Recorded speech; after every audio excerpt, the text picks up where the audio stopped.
Whether you're a hobbyist or a pro, as long as you love tractors, tools, and trucks, a little bit of DIY action, a little bit of Jeeps, a little bit of off-roading, and everything in between to include a little bit of kayaking, you have come by the right channel. Make sure you smash that like button, smash that subscribe button.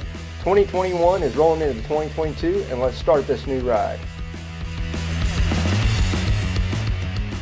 Hey guys, welcome back to the channel. John here. So it's time to do an oil change on Ruby. We're going to be using our DeWalt tool set. This is the one that goes with the Tough system.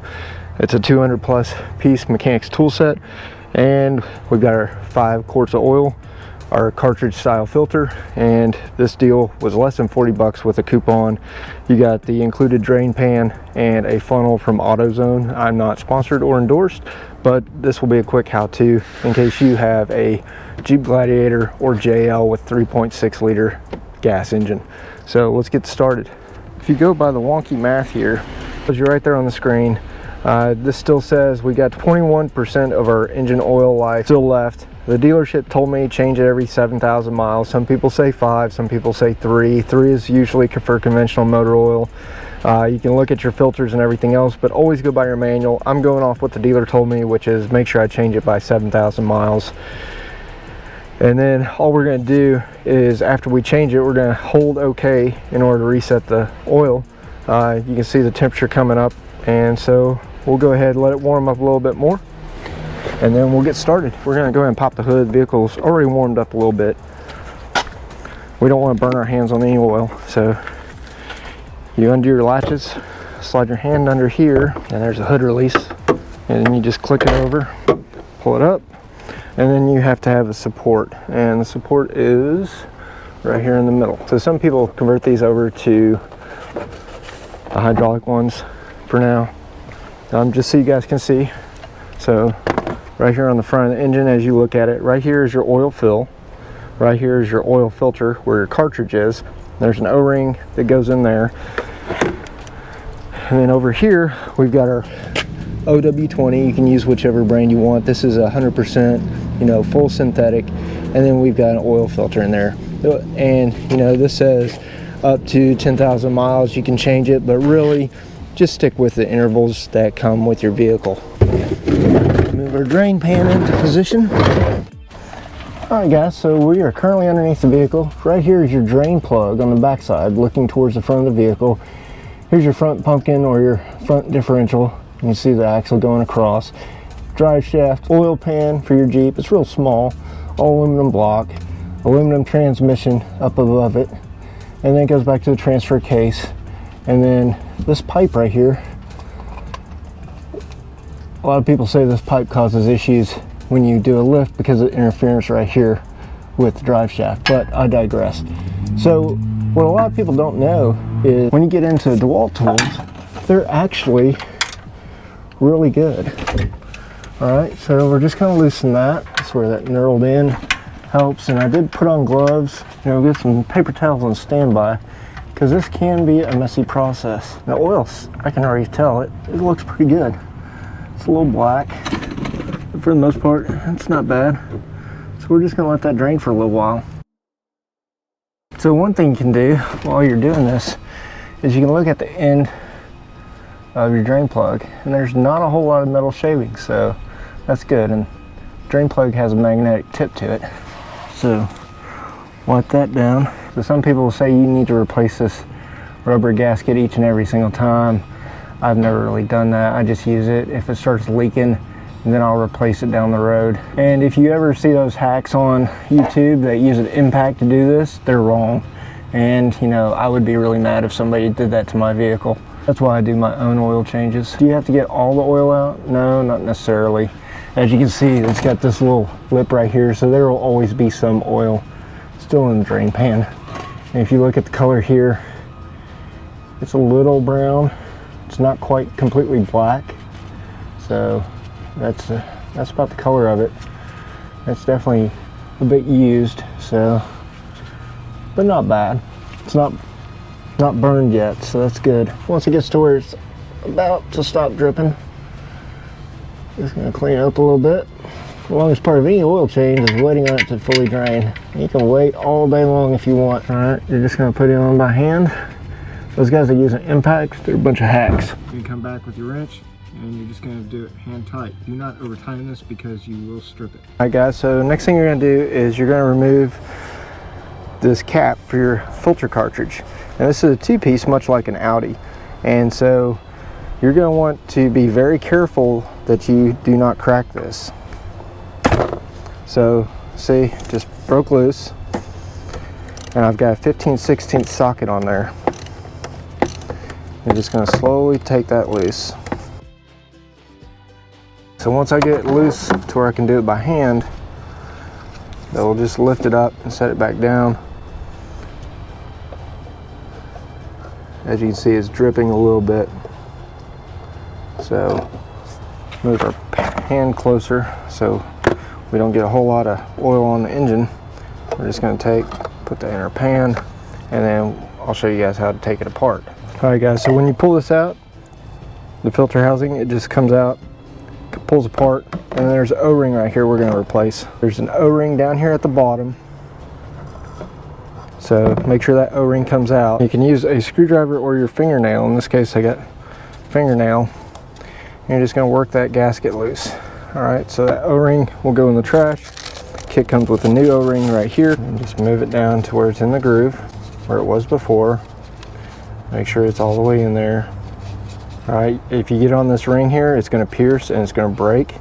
Alright guys, so for your new filter, you're just going to put that together. You got your O-ring in the right spot. You just drop it down in there. And you're going to put it in hand tight. You don't want to cross thread anything.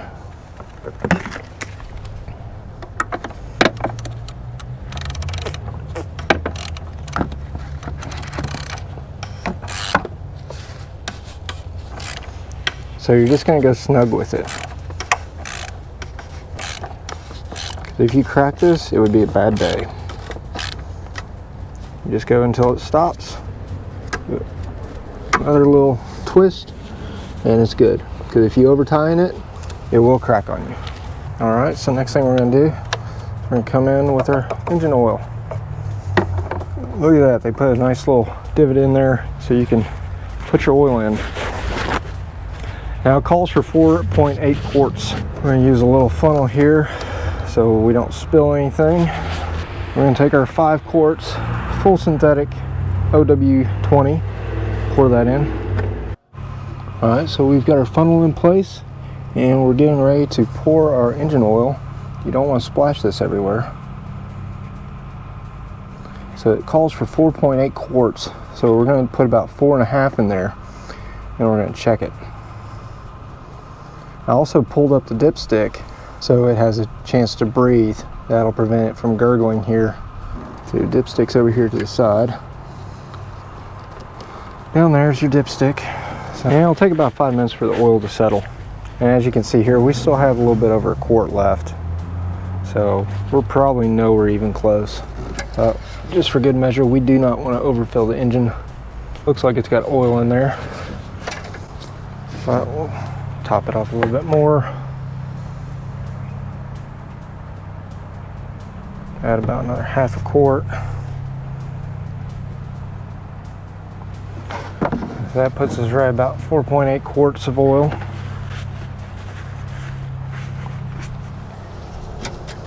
Let's check our dipstick here because it should be running almost straight down. Okay, we're starting to see it bead up there. So it's showing we're low and it still has to fill up the oil filter housing. So add a little bit more to it. Again, we don't want to overfill it, so there we've got about half a quart left in the jug. Alright guys, so we poured the oil in. We've been checking it with the dipstick for the level, which is over here next to the battery. Pouring it in, and we're going slow because this is the first time we're checking our oil here. We've been wiping it off between settings, and as you can see, the oil is starting to catch and build up on the dipstick. Alright, it's not bubbling at the top, so it's not over full. So we'll wipe this down one more time. All right, next thing we're going to do is we're going to put our cap back on. Set our funnel to the side, put our cap back on.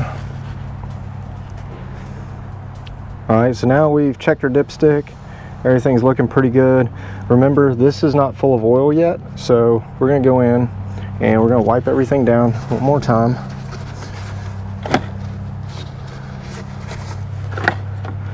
And then we're going to start it up and make sure we got good oil pressure. All right, so we topped it off, made sure this is all cleaned up, put our engine oil cap back on. We checked our dipstick a couple of times. We'll check it one more time here. Check it one more time here. As you can see, oil level still looks pretty good right in the middle, not boiling over the top. So, and then we still, after we start it, it's going to fill up the oil filter. So we'll check that out. So let's go in the cab real quick, make sure we got a clean hand, and we'll do our push to start.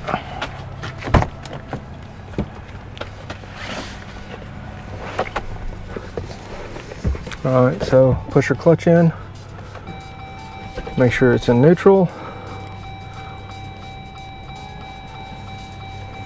We're going to go down to our settings where our oil is. We see our oil life, battery voltage, tire pressure, coolant temp, oil pressure.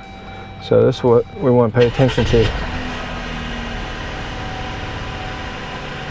All right, it's looking a little bit high. It's coming back down. It says we're at 32 psi and holding. So that's good. All right, we're going to kill it real quick. We're going to go make sure there's no leaks. So nothing down there boiling over. Oil didn't spray up here on the hood, so that's good. So that means everything's holding. And now we're going to wait about 5 minutes and we'll check the dipstick again. Let's check the dipstick. It's been about 5 minutes. So as you can see, there's a little bit of color to the oil now. And where we want to look is right here. So that's just about perfect. So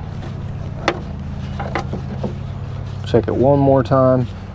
You don't want to see a bunch of oil up here, but right there in the go area is good.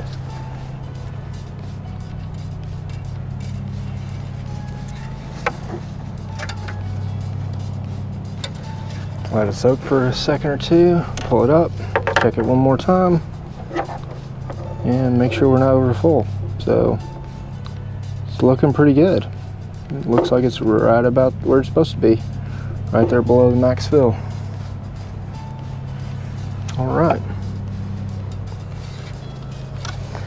So we'll put that together. We're going to hang on to the rest of the oil that we've got left. Put that away for safekeeping. All right, so we're just going to do some picking up. Hey guys, just to recap. So first thing we did is we removed the drain plug on the bottom side. We came up here. After that was completely drained, we made sure we put the drain plug back in and we torqued it down. We came up here, we removed the filter housing, pulled the filter, separated the filter, replaced the O-ring on there, put it back in. Then we came over here to the oil fill. We filled it up with about 4.8 quarts, really about 4.5, 4 3/4. You can still see we've got some oil left in the jug there. I don't know if you'll be able to see it on the line right there. So there is still a little bit of oil in there, about 1/2 quart, so that's good. And then we double checked our dipstick, which is over here next to the battery, and everything's good to go. So next thing we're going to do is we're going to go in here and walk through this one more time. All right, oil pressure is good. So we're going to watch our oil pressure. It's going to go up. Now it is high idling right now. The door is open, the hood's open. Still have the parking brake on, have our foot on the brake. And so we're right about 31 psi for oil pressure. Now, in order to reset our oil, you're going to go to that same menu scroll left or right. There's your oil temp. Alright, you can feel it coming down some. Coolant temp's coming up some. Oil life, so you hit OK. It says hit OK to reset, so we're going to hit OK. To reset engine oil life, engine must be off with ignition in run. So,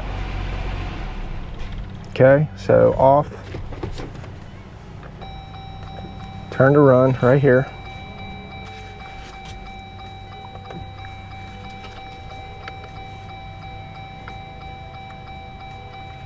Okay, so we just turned it to run, held down OK, and it reset.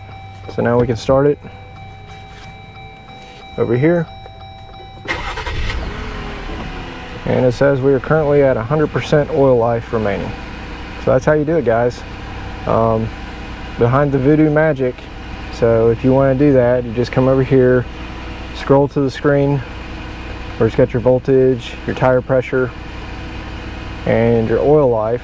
You're going to click, hold down OK and reset, and then we're going to wipe this down because we do not want a bunch of dirt and grime that will wear down everything over time. So while we're in here, we're just going to scroll through. Voltage looks good, tires are a little bit low, engine temperature looks good, oil temp looks good, it's coming up 31 psi.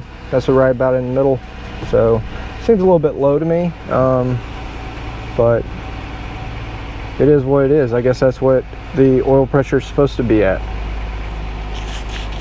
And it would tell us if we had low oil. There would be a low oil indicator light or check engine light that would come on, and it would say we need to add oil. So we'll shut this off. Okay guys, just to recap, so only tools we really needed today was a 1/2-inch socket, a 15/16 socket, an extension, and either 1/2-inch or 3/8-inch drive, whatever's in your toolkit, but a 15/16 and a 1/2-inch. And if you really want to, it says you can torque that oil cap, filter cap down 25 Newton meters, which is just a tiny amount, basically hand tight. And then thanks for watching. You guys got to see me use my DeWalt tools. Pretty nice set, you know. DeWalt is made by the same folks who make Mac tools, and so it's great. You saw how we reset everything. But once again, you guys get to come along for the ride, watch me build my dream. But the true purpose of this channel is motivate, inspire, and show you guys that you can do this stuff yourself and start building your dreams.